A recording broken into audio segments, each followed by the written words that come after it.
Assalamu alaykum, hörmətli televizor көрgüçiler. Yaxşımsızlar. Dünya Uyghur Qurultayı Tor televiziyasının günlük xəbərlər proqramısına xoş gəldinglar. Mən İftixar Abdurşid. Cümə gününlərə mübarək bolsun.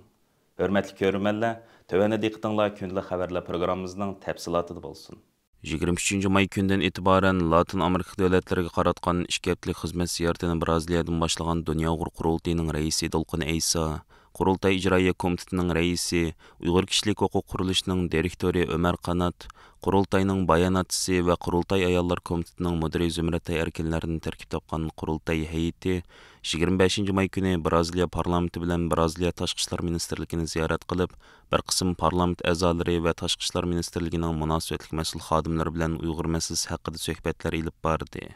Dolqun Eysa başçılıqdaki Qurultay heyeti Braziliya parlamentida ilib borgan ko'rishishlar jarayonida Braziliya parlamentining Uyg'ur irqiy qirg'inchiligini qabul qilib qaror olgan demokratik ellarning parlamentlardan ulgilib, Xitoyning Sharq Turkistonda Uyg'urlarni asos qilgan Turkiya xalqlariga yurgizayotgan irqiy qirg'inchiligi va insoniyat qarshi jinoyatlarni to'sib qilish uchun tirishchilik ko'rsatishini umid qilganligini ifoda qilish bilan birga, oldimizgi mezgillarda Braziliya parlamentida Uyg'ur irqiy qirg'inchiligi va jazo lagerlari haqida guvohlik yig'ini o'tkazish talabini o'ttirib qo'ydi.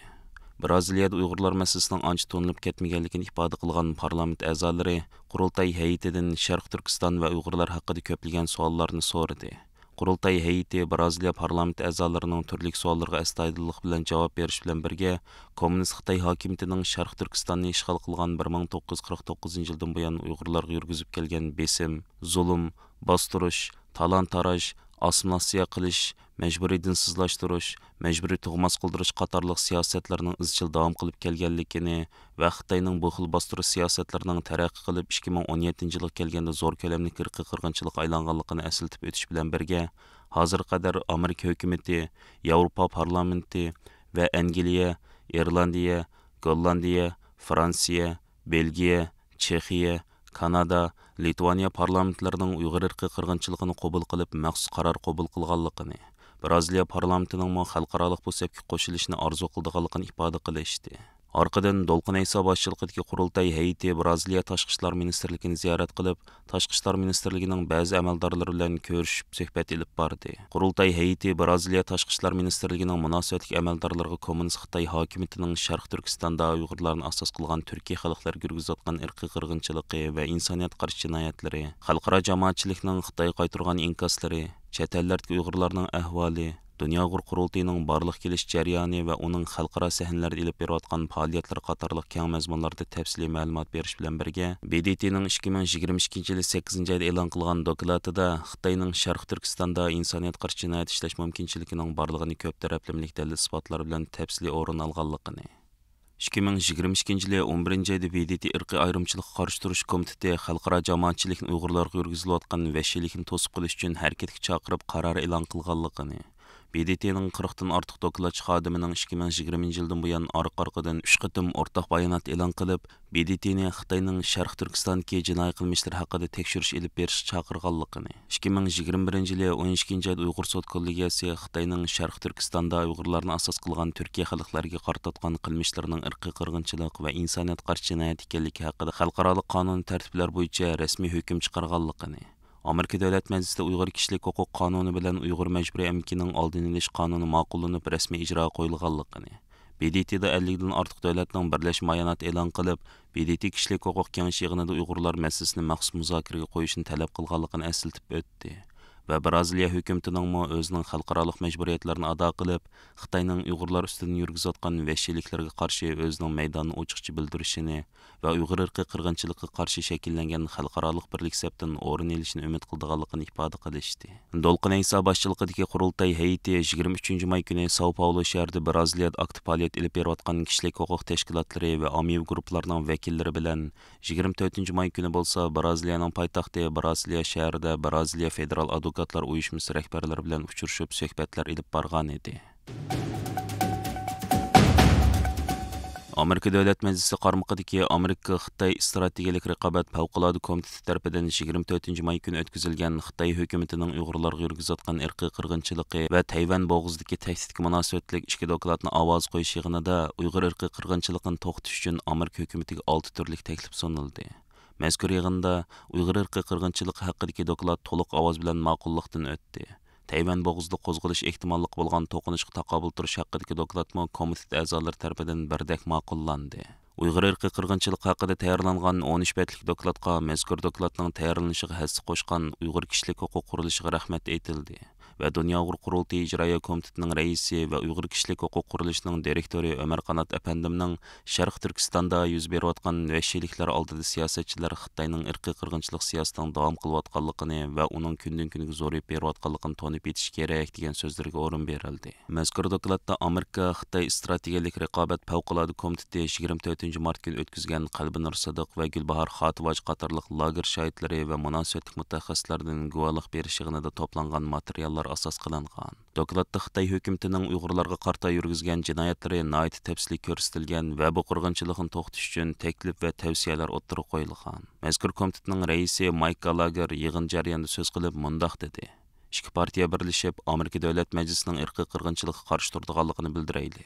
Irqiy qirg'inchilik jinoyati har qanday jinoyatdan og'ir. Dokladda irqiy qirg'inchilikni to'xtatish uchun Amerika hukumatiga tövandikidek 6 turlik taklif o'ttirib qo'yilgan. Birinchi, irqiy qirg'inchilik va insoniyat qarshi jinoyatni keltirib chiqargan Xitoy kompartiya amaldorlarining jinoiy javobgarligini surishti qilish.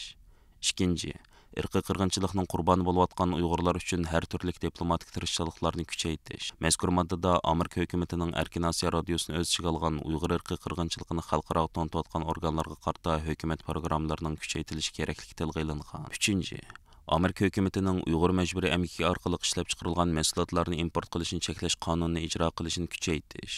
To'rtinchi, irqiy qirg'inchilikqa chetishlik deb qaralgan Xitoy texnik shirkatlariga jazo yurgizish. Beshinchi, hukumat organlari Uyg'ur kishilik huquq qonuni va Uyg'ur majburiy emgakining oldini olish qonunida talab qilingan jazolarni keskin ijro qilish. Oltinchi, Amerika o'z ittifoqdoshlari va sheriklari bilan hamkorlashib, 3-davlatda xatar ostida turayotgan Uyg'urlarni qo'g'dash, shartga to'shadigan Uyg'urlarga musofirlik va panohlik salohiyati berish. Mike Gallagher Uyg'ur irqiy qirg'inchiligi va Tayvan haqidagi taklif tavsiyalar ma'qullangandan keyin so'z qilib, komitetda ma'qullangan ikki dokladning Avom palatasiga sunulanligini bildirdi. Arqadan Mike Gallagher va Amerika Xitoy strategik raqobat favqulodda komitetining hay'at a'zosi Raja Krishnamurti muxbirlarning savollariga javob berib mundaq dedi: Bizning oxirgi nishonimiz irqiy qirg'inchilikni oxirlashtirish. 2023 yilda irqiy qirg'inchilik haqida so'zlashimizning o'zi kishini cho'chitadi. Bizning bu doklad orqali bermoqchi bo'lgan uchurimiz shuki, Xitoy kompartiyasi shuni tushunishi kerak. Biz ikki partiya va ikki ayrim palatada bo'lsaqmi, ammo bir ovoz bilan shuni deymizki, bu irqiy qirg'inchilik cho'qim oxirlashishi kerak. Uyg'ur irqiy qirg'inchiligi va Tayvan haqidagi bu ikki dokladning ma'qullanishi Avom palata a'zosi Mike Gallagher raisligidagi Amerika Xitoy strategik raqobat favqulodda komitetining tunji qitimliq siyosat tavsiyalarini ma'qullashi bo'lib hisoblanadi. Mike Gallagher Amerikaning ikki partiya birligidagi komitetga riyosatchilik qilib, Amerikaning Xitoy bilan raqobatlashish strategiyasini tuzib chiqqan. Wall Street jurnali gazeti Mike Gallagher apandiga Washingtondagi Xitoyni o'lg'ichi eng kuchli burkut deb baho bergan.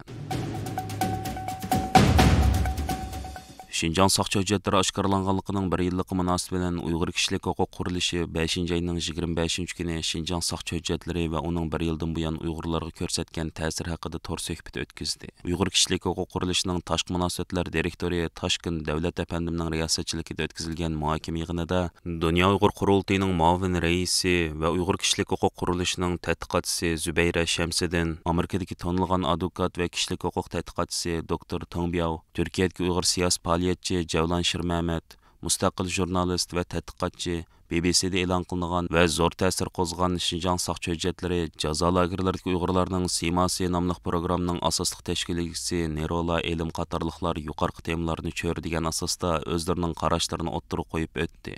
Amerikada yashayotgan kishilik huquq advokati Tongbiao bu suhbatda 5-6 yildan buyon Şinjan saqchi hujjatlariga o'xshash ko'plagan hujjat va isbotlarning o'ttirga chiqqanligini, Xitoy hukumatining haqiqatan Uyg'ur va boshqa millatlarga irqiy qirg'inchilik yurgizayotganligini eslatib o'tish bilan birga, bu qirg'inchilikning to'satdan boshlanmaganligini, balki uning yuz berish shartining allburun hozirlanganligini, buning orqasidagi ijtimoiy, qonuniy va siyosiy sabablarni bayon qildi. Tongbiao apandining bildirishicha, Xitoyning qonunsiz turma va yig'ilish o'rinlari tarixdan beri mavjud bo'lib, emgak bilan o'zgartish o'rinlari buning tipik misoli. Bugungi kunda yuqori texnikalik ta'qib nazorat sistemasi qurib chiqqan Xitoy odam tutish va odamlarni kontrol qilish iqtidorini yuqori saviyaga yetkazdi. Keng ko'lamli jazo lagerlarini qurib, ideyasida masala bor deb qargan Uyg'urlarni tutib solab, ming yuvish ilib bordi. Xitoy millatchiligini avj oldirib, boshqa millatlarni kamsitish va xo'rlashni ig'irlashtirdi. Uch xil kuchga zarba berishni bahona qilib, Uyg'urlarga irqiy qirg'inchilik yurgizishni normallashtirdi, qonunlashtirdi. Şinjan saqchi hujjatlari oshkorlangandan keyin Xitoyning chet eldagi Uyg'urlarga solgan besimi texmi ig'irlashgan. Tongbiao apandi Xitoyning 53 davlat qurgan 102 saqchi punktining chet ellarda yashayotgan Uyg'ur, Tibetlarni emas, o'ktikchi Xitoylarni nishon olganligini ko'rsatib o'tdi.